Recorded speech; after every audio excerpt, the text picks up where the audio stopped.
Medyo sa umigilis ang gabi, walang mukha, pangalan lang ang dali. Kwento mo wala pang proof kaya andon. Ako bored lang, hanap usap kahit sandali noon. Sa gitna ng chat biglang nasabi ko na kumakanta ako. Tanong mo, gusto mo? Sabi mo sige kaya lumipat tayo sa Viber. Doon nagsimula ang tono. Kinantahan kita, titibo-tibo. Uso noon, ramdam ko ang kilig mo. Isang linggo tayong puyat sa kwento. Parang matagal na kahit bago pa lang tayo. Pero sabi ko tigil muna tayo. Focus sa pangarap, aral lang uunahin ko. May pangako babalik ako sa'yo kapag ready na tayo pareho. From strangers to something real, sa gitna ng mundo ikaw ang feel.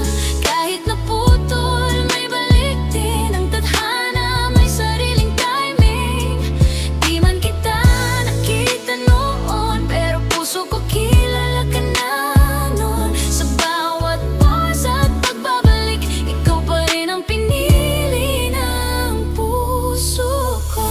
April summer sa may dalampasigan, may nakita akong parang ikaw lang. Bigla kitang naaalala, di ko alam kung bakit puso ko ikaw ang laman.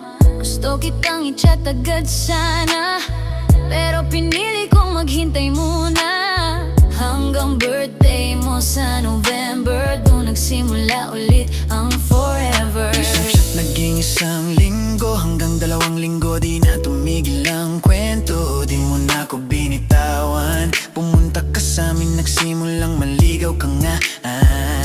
Doon na nagsimula ang kwento natin. Di online kundi totoong damdamin. Simple pero totoo ang simula, hanggang sa naging tayo na.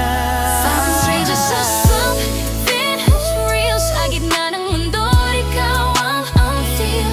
Kahit naputol may balik din ang tadhana, may sariling timing. Di man kita nakita noon, pero puso ko kilala ka na noon. Sa bawat pause at pagbabalik, ikaw pa rin ang pinili ng puso ko. Mag-anim na taon na sa February, sweet pa rin kahit may worries. Pag may problema, usap agad, ayos din lahat dahil sa tiwala at yakap. Magkasama